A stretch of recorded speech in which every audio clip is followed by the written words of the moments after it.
Good afternoon. How you doing, Facebook world?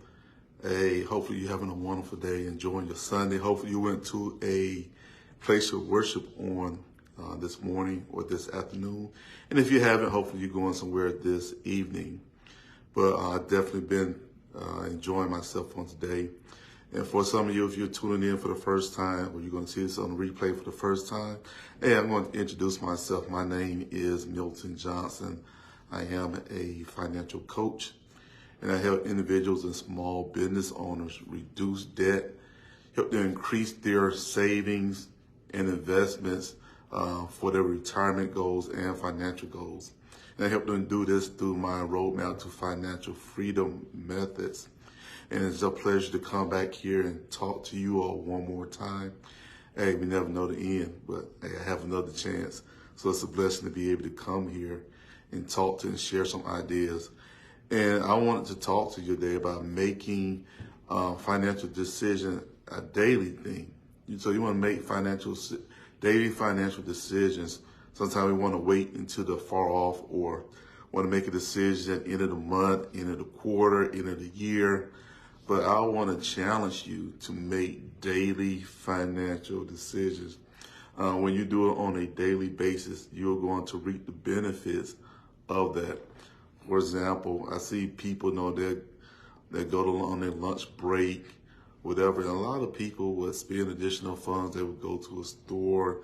They may go to a restaurant, fast food restaurant, and those costs add up tremendously. Just think if you go on your lunch break and you're spending $7, $8, $10 a day going to a restaurant, that will cost add up. Just say $10.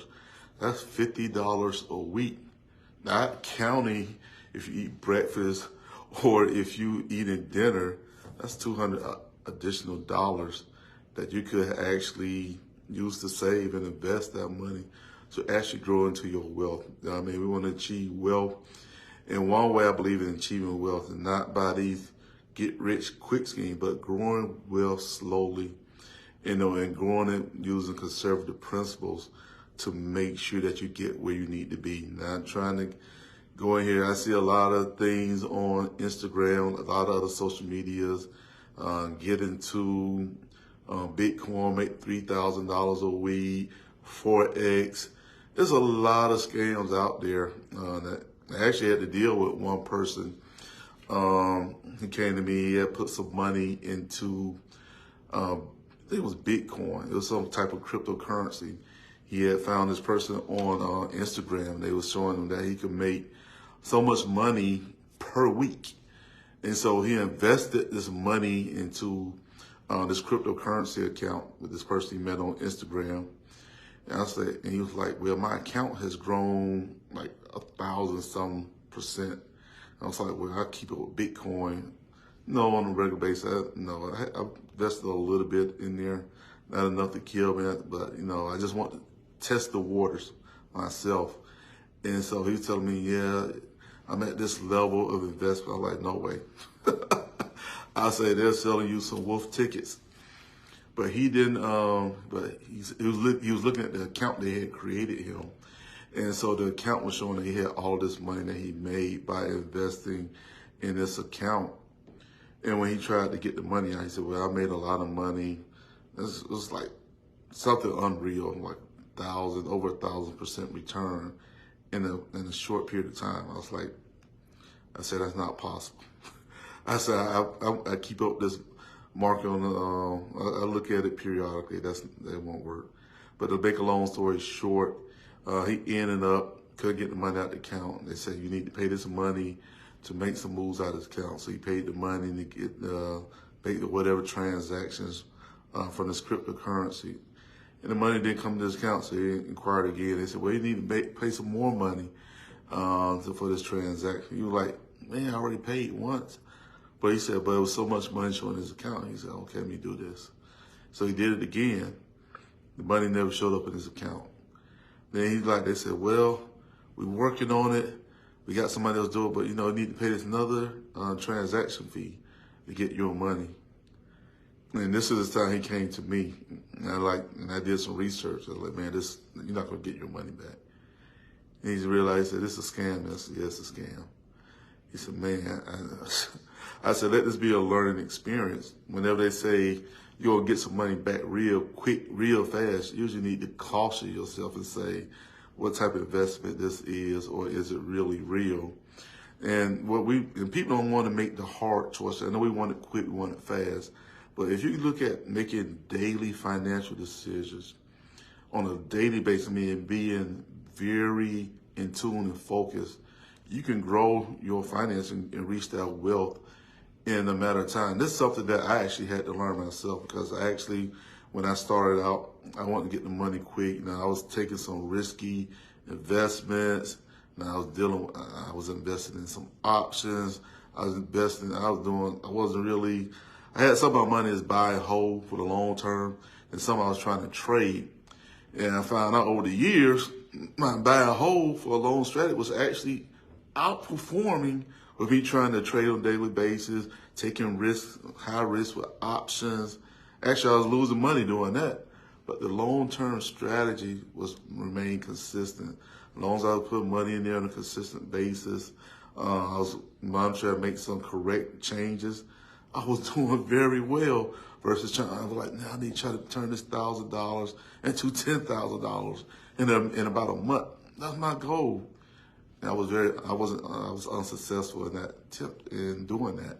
So I had to learn over the years through my experience, also studying other people's experience, that this is a daily journey. And if this not only works in finances, but also in your relationship, also in your spirit walk. You should be not only walking with God, be a Christian on Sundays only, but this is a daily walk. This is a daily journey, some daily decision that you got to make when you face certain circumstances. And that's the same way with your finances. This is a daily journey. Even when you think of things simple as drinking coffee. Do I go to Starbucks? Do I go to McDonald's? Do I make my own coffee? Small decisions like that over the long term can be a great asset in either you being at, say, $5,000 saved, or even $20,000, $30,000, $50,000 saved, because you're making those decisions constantly on a daily basis. You're being tuned in. I know right now I'm so focused on how I spend my money. I just don't want to spend it frivolously, because I've been in the past. I mean, we all human. That impulse buying, you go to the store or you're doing shopping, you say, I'm going to get a shirt or some jeans or some shoes. And then along the way, we tempted, the marketing is there. And so we go in there looking for a shirt, then we come out with 3 shirts, some pants, some socks, and some shoes, and we have a hat. And we went in there to get one thing, but everything was on sale. I mean, it looked great. It was enticing. Or you saw a coworker or a friend or a family member with something else, and you're like, oh man, they have it. I need something like that too. But you have to remember, you have to make these daily decisions. Okay, if I go in there for that shirt, like now, if I go in there to get one thing, I'm so focused now, I'm going in there to get one thing. And so what I try to do is prevent myself from going and getting into a lot of situations. I don't do a lot of going to the store to shop. I don't want to get enticed with things. And if I do go in the store, I'm so focused up going in to get that specific item. If I go when I do go to the grocery store, my wife said, we need something like this, I'm going in there to get that item. I'm not going in there to get for 1, 2 items and I come out with 10. That's defeating the purpose. I got to make a decision, daily decisions. You got to be thinking constantly, or getting like, Amazon, the big thing, Amazon Prime, and so you go in there and you see the Amazon sales. Are you going to get everything on Amazon, or you go in there to get one thing? Just get that one thing. If you're used to getting 5 things a month, cut it down to 2 things. One important thing, you need to reward yourself for working hard, but then it's the fine line of balance of getting a good balance in there. I mean, you just can't just spend all your money on Amazon or whatever online shopping you're doing. You need to balance. Get something, reward yourself, and keep it moving. Save some. I heard some people say, that they get a $500 bonus. Man, I'm going to go out there and celebrate it, or they win something unexpected. Man, I'm going out there. We just going to spend everything, have a good time. That's definitely not my way of thinking. If I get some money unexpected, even a bonus or whatever, my thing is, okay, I'm going to enjoy some of that money.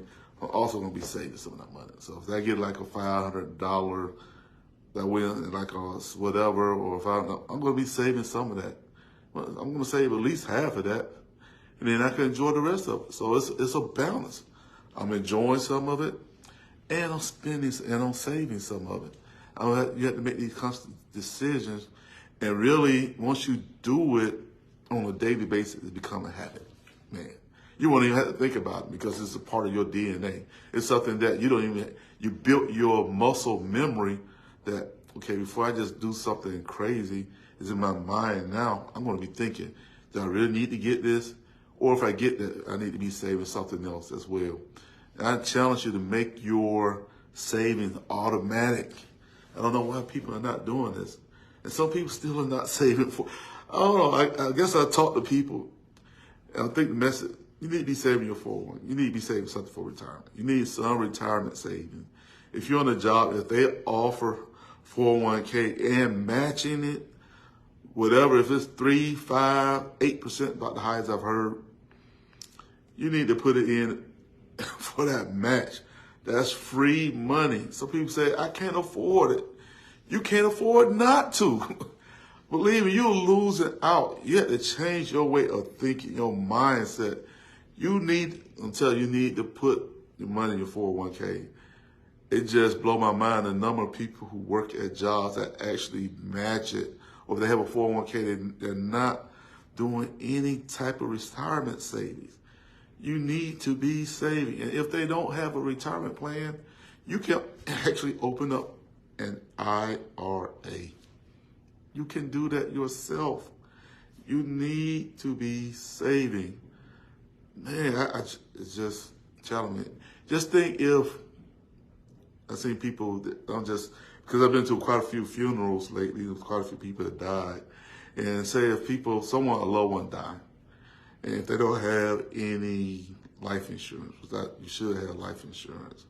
But say if you have like a retirement plan, and hopefully you left your loved one as the beneficiary, at least they had that money to actually bury you. They use that money to actually pay off some bills.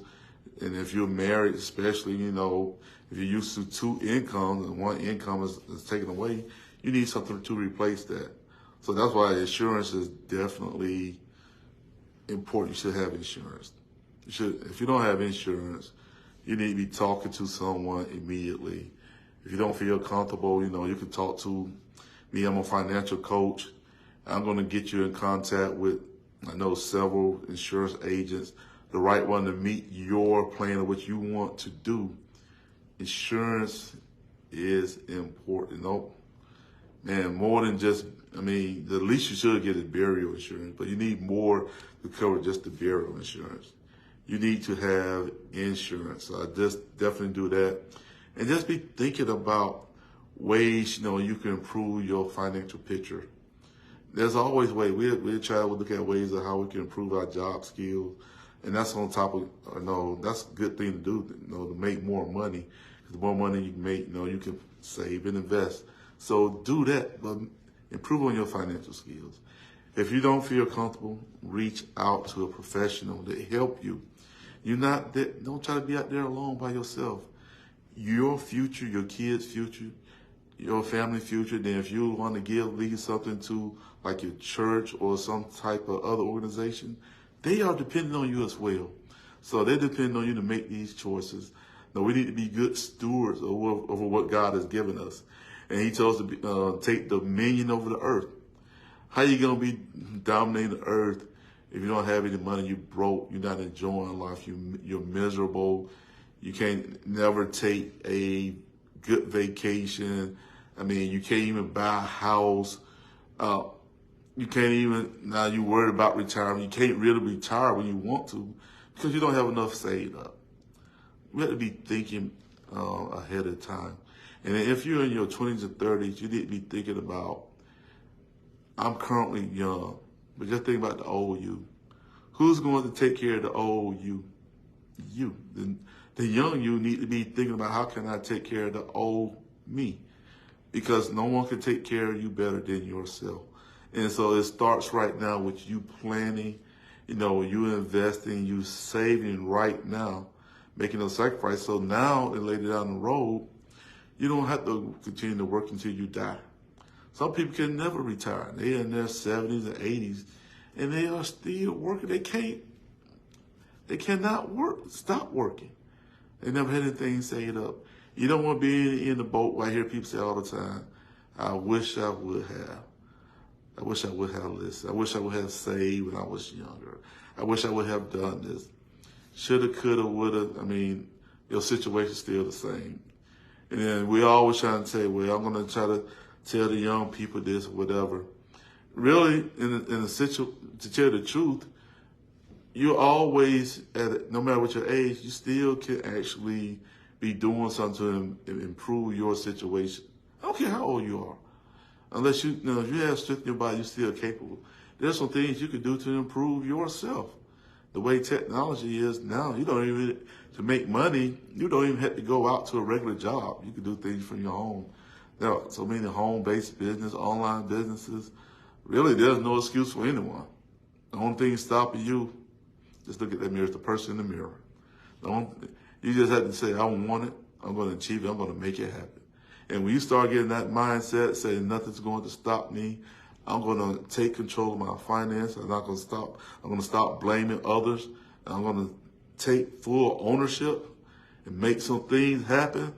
Then things are going to start happening. But it starts with you. So hopefully, I said some words to kind of help you think about making these daily financial choices as you go along this journey. Because I know you want to achieve wealth. You want to achieve your goal, whatever your financial goal may be. You can do that. You have the power and the ability to do that. I believe in the word of God that says he has given us the power to create wealth. You have the power. And I believe that he has given us dominion over the earth. So you need to start walking into your power, start walking into your authority, start dominating things, having dominion over things. He has given you the ability. So go out there and use your ability to create wealth. If you stuck somewhere and you don't have any clue how your finance can improve, definitely feel free to reach out to me, Milton Johnson, your financial coach. I definitely would love to work with you, help you through your situation. You can go on my website and look at the information here. You can even DM me and then go from there. But I want to hear from you if you don't have a professional to work from. You be blessed on this Sunday, and hopefully look forward to hearing from you in the near future. You take care.